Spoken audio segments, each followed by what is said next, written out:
Volume 3. Okay. Chapter 28. Fishing for offerings. The boar meets the crown prince. Unveil! With that booming announcement, an enormous, bright red brocade dropped to the ground. Roaring cheers erupted from the crowd of thousands, shooting straight to the heavens. This was a divine statue of the crown prince, crafted in gold. It held a sword in one hand and a flower in the other, symbolizing the virtues of the prince himself, the power to end the world, but with a heart as gentle as a flower.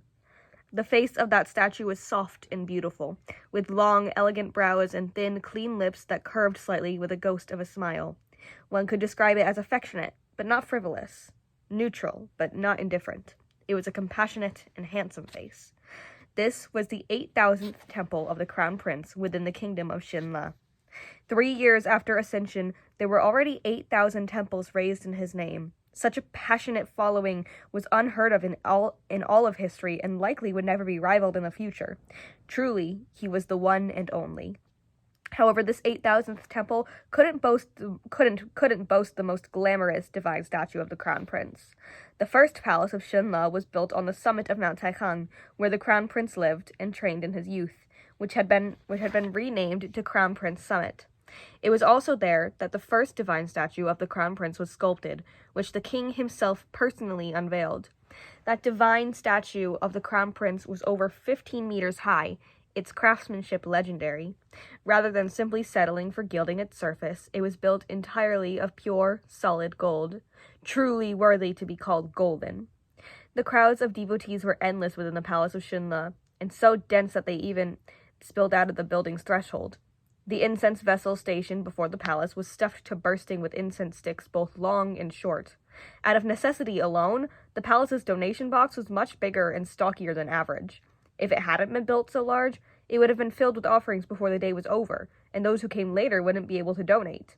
In the courtyard of the temple, there was a clear pond which was swimming with thrown coins that shimmered brightly in the water. Because all of the coins being thrown by devotees, many of the old turtles residing in the pond didn't dare to peep their heads out anymore, with those projectiles constantly bouncing off their shells. No matter how the temple's resident cultivators asked people not to do it, their efforts were fruitless. Plum trees bloomed in abundance within the massive red walls of the temple, their branches tied with countless bright red prayer ribbons. They painted a vibrant scene, waves of flowing crimson amongst a sea of blossoms. And in the interior of the temple, Xilian sat with upright poise just below his own divine statue. He watched over the milling crowd. No one could see him, but he could see and hear their chatter. How come the temple of the Crown Prince doesn't have any cushions for us to prostrate? Yeah, even the temple master said we can't prostrate. The temple's already unveiled, so what's going on? This must be your first time at a Palace of Shinla. All palaces of Shinla are like this. I heard that after His Highness ascended, he sent dreams to many temple donors, and to this very temple's master, telling them not to have devotees prostrate, so none of the Crown Prince temples have places to do so. Although no one could see him, Xilian nodded. However, a few of the visitors laughed. Where's the logic in that? Aren't we meant to prostrate before gods? That must be a rumor. Xilian made a confused noise. That's right, we must kneel, another visitor agreed. Only by kneeling can we show our sincerity, right? Thus, one took the lead and knelt down. Soon after, many others followed suit and knelt on the ground.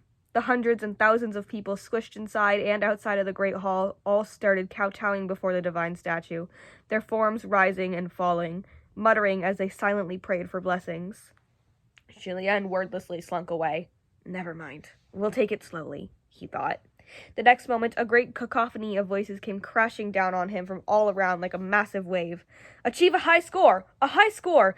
This year I must achieve a high score. If I get it, I will fulfill the vow I swore to you. I pray for safe travels. The girl I like fancies my Qi Rong. Please make him uglier. Please, I beg you.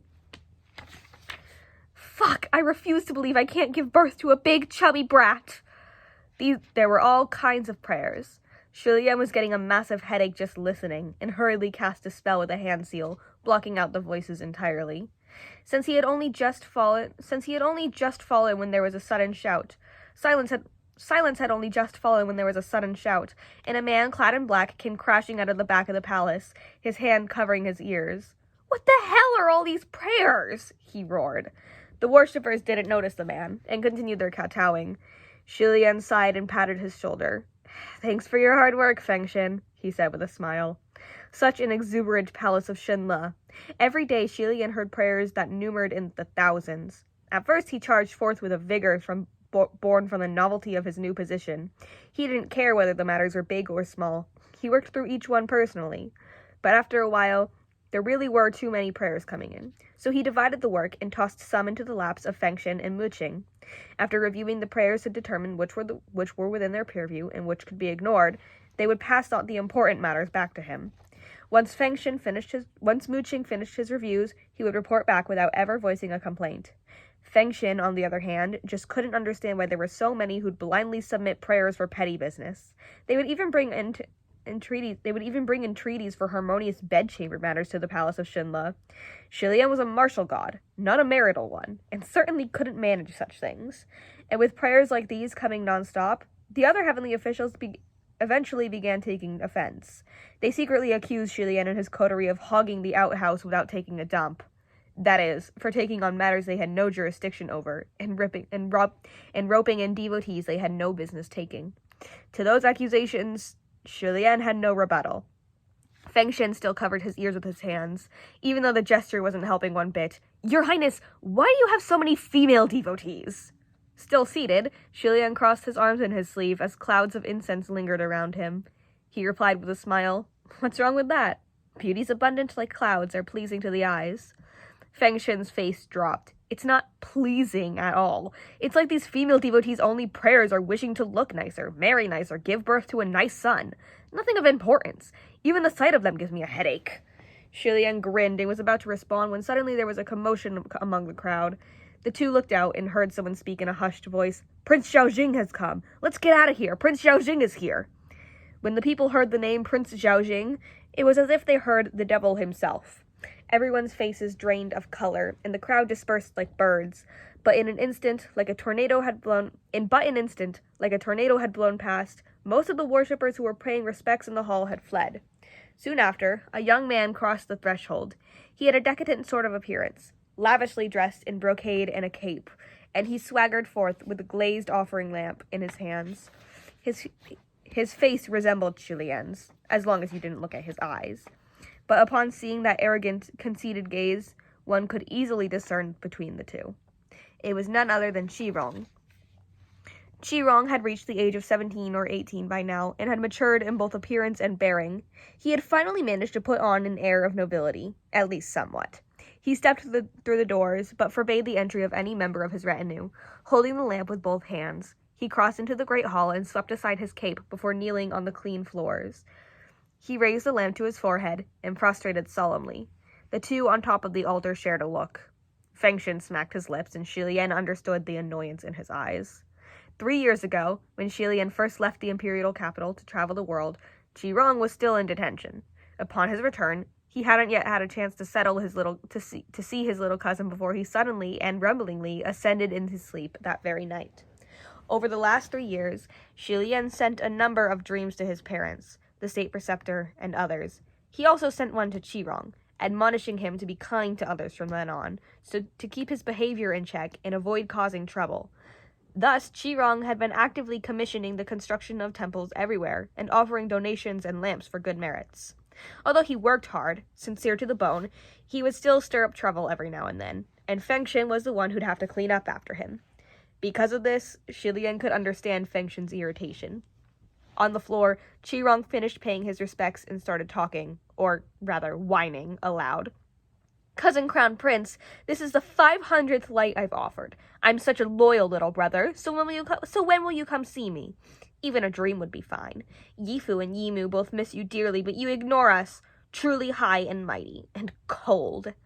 He did not notice that Fengshin was standing right there, reminding Qi Lian of the rules about such things. Ignore him. The Heavenly Emperor told you that unless it's a matter of great import, heavenly officials are not allowed to show themselves before mortals without permission. Families especially must be avoided. "Don't worry, I know," Qi Lian said. Qi Rong rose to his feet holding the lamp, reached for a brush, and started writing on the lamp with his head lowered. Since both Qi Lian and Fengshin could both distinctively recall all their past traumas with Qi Rong, they couldn't help approaching him to check what he was writing. When they saw that it was something normal, like I pray for the country's prosperity and good weather, and not a prayer for some family to be beheaded before the whole marketplace or something similar, the two breathed a sigh of relief. Watching Qi Rong write stroke after stroke so carefully and properly, Xi Lian was reminded of something.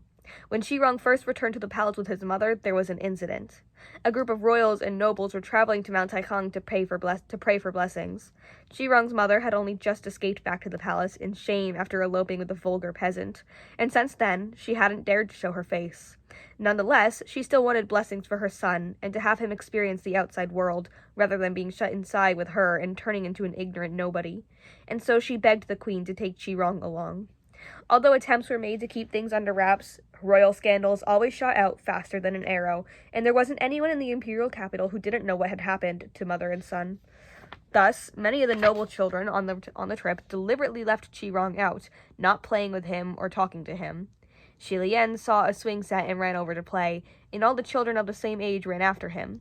They took turns pushing the crown prince on the swing and considered it an honorable task. When Xi Lian swung to the highest point, he inadvertently looked down and saw Qi Rong hiding in the queen's shadow, head peeking out and eyes watching him with envy. Once they reached the Palace of Divine Might and offered their lights, the grown-ups went to beg the state preceptor for fortunes, or for the deciphering thereof, or conversed amongst themselves. This left the children alone in the hall to offer up small lamps in play. It was Qi Rong's first time meeting the queen, and he didn't know she had already offered a light in his and his mother's name. He saw how beautiful the lamps were and wanted to offer one up for blessings, too. He was young and didn't understand much, so he asked those around him how to write words of prayer for his mother. But the children from Qi Rong's branch of the family detested him, having been influenced by their elders into the belief that both mother and son had shamed the family. And so they decided to trick him. Xi Lian had been focused on writing his own lamp, but when he finally put down his brush, he heard giggling from behind that didn't sound kind. He turned his head and was greeted by the sight of Qi Rong with his hands covered in ink. The boy was holding a lamp like a precious treasure, his face bright with a smile. He was about to offer the light, but on that lamp there were the words written in ugly scribbles. I pray that my mother and I will return soon to the heavens. Qi Rong. Xi Lian flew into a rage and broke that lamp on the spot. He himself wasn't very old at the time, but all the noble children present fell to their knees in terror, too afraid to speak. Once he'd regained his composure, Xi Lian personally rewrote a prayer on a new lamp for Qi Rong, and no one dared play any tricks after that. Later, when they descended the mountain, Xi Lian went on the swings again. This time, Qi Rong emerged from behind the queen and pushed him of his own initiative. He was shorter than Xi Lian, but he pushed especially enthusiastically. He still gazed at him from below, except now his gaze had transformed from envy into one of worship. After that, he became Xi Lian's tail, wagging along behind his cousin crown prince. It must be said that Qi Rong had once been fairly normal, but somehow and somewhere along the way he went progressively further astray. That being said, in the past 3 years, Xi Lian had to deal with too many people and too many matters, so he had no time for relations of old, and wouldn't know whether Qi Rong had improved. When Xi Lian was reminiscing, Qi Rong had already offered his light and was getting ready to leave the hall. Unexpectedly, as he backed away, he bumped into someone. Qi Rong staggered, then whipped around, cussing before he'd seen who it was. What the hell? Are you blind, or did you die standing there and forget to move aside? The moment he opened his mouth, Xi Lian and Feng Xin both put their hands on their foreheads and thought, he hasn't changed at all. Still the same Qi Rong. It might have been because he had lived with his father until he was 5 and couldn't help but be influenced by the rowdy market environment and his father's violent temper. But even long after that, when the queen patiently tried to educate Qi Rong, the moment he got agitated, he'd reveal his true form, as the state preceptor had once put it. The one who Qi Rong bumped into was a ragged young man, of 24 or 25. He carried a simple satchel, and his straw shoes were so worn they were almost rimless and soulless. This young man's face was wan and sallow, his lips dry and cracked, his posture slumped. However, his expression was bright, his physique was thin but not weak, and his eyes were shining. What is this place? He asked. This is the Palace of Shinla, the temple of the Crown Prince, Qi Rong replied. The man started mumbling. Temple of the Crown Prince? Crown Prince, so this is the Imperial Palace? He saw the divine statue inside, its shimmering golden light reflected off his face. Is that gold? He asked. Seeing how glamorous the temple was, he had mistaken it for the Imperial Palace. A guard was approaching to drive him away and answered, Of course it's gold, but the Temple of the Crown Prince is a temple. It's not the same as the Imperial Palace. You don't even know where you are. Where did a barbarian like you come from? Then where's the Imperial Palace? The man asked. Qi Rong narrowed his eyes. Why do you ask? The man replied, quite bluntly, I need to go to the palace and see the king. I have something to tell him. Qi Rong and the guards burst out laughing, disdain clear on their faces.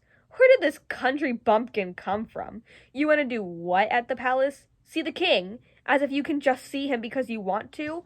They probably won't even let you through the gates when you get there. The man didn't seem affected by the taunt. I'll try. Maybe it'll work. We have an illustration.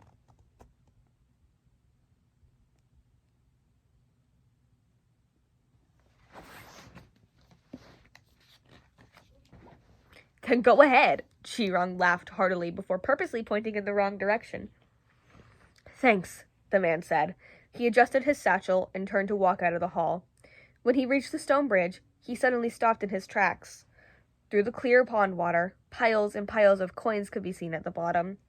The young man seemed to think for a moment, and in the next second, he leapt over the bridge railing and jumped into the pond. He was extremely agile, and once he was in the water, he bent down and started fishing up handful upon handful of coins, stuffing them into the satchel in his arms. Since they had never seen anyone who dare steal a god's offerings before, Shilian and Fengshen both stood in stunned shock.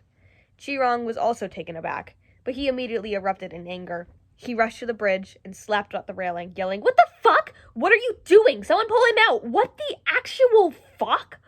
Several guards immediately jumped into the water to pull the man out, but he was unexpectedly quite skilled in martial arts, throwing punches and kicks, and shockingly, no one could do anything. Qi Rong was jumping up and down in rage, and none of the cultivators in the temple yard knew what to do. That young man fished up enough coins to fill his satchel, then slung it over his shoulder. He moved to climb out, but accidentally slipped on some moss, falling back into the water with a large splash. It was only then that the guards managed to seize him and wrangle him back ashore. Qi Rong didn't pause a moment. In his fit, he kicked the man, yelling, You dare steal this money? Fengshen was already standing close by when Qi Rong raised his leg, and seizing the right moment, he blocked the kick. While Qi Rong's kick looked vicious, it actually landed lightly. Although Qi Rong couldn't see who was playing tricks on him, he still felt like something was off, as if there was a ghost clinging to his leg. The feeling persisted, and as he violently kicked it several more times, and he was left perturbed by the lack of impact. The young man seemed to have swallowed water, and he coughed a few times. That money was just lying in the pond, so why can't I use it to save people? Unsatisfied, Qi Rong finally stopped from sheer irritation. Save who? Who are you? Where did you come from? He only asked so he could declare the young man guilty of a crime and throw him in prison. But the young man was an honest soul, and he answered the question with equal honesty. My name is Lang Ying. I'm from Yong'an, he answered. We're going through a drought. There's no water, the crops won't grow, and everyone's starving because there's no income. There's water here, and food, and money. You use gold to build statues and throw coins in the water, so why can't you share some with us? Yong'an was a large city within the kingdom of Shinla. Shilian rose to his feet, his expression grave. Fengshen, there's a drought going on in Yong'an? How come I didn't hear of this? Fengshen turned to look at him. I don't know. I didn't hear about it either. Let's ask Mooching later, all right? And that is chapter 28.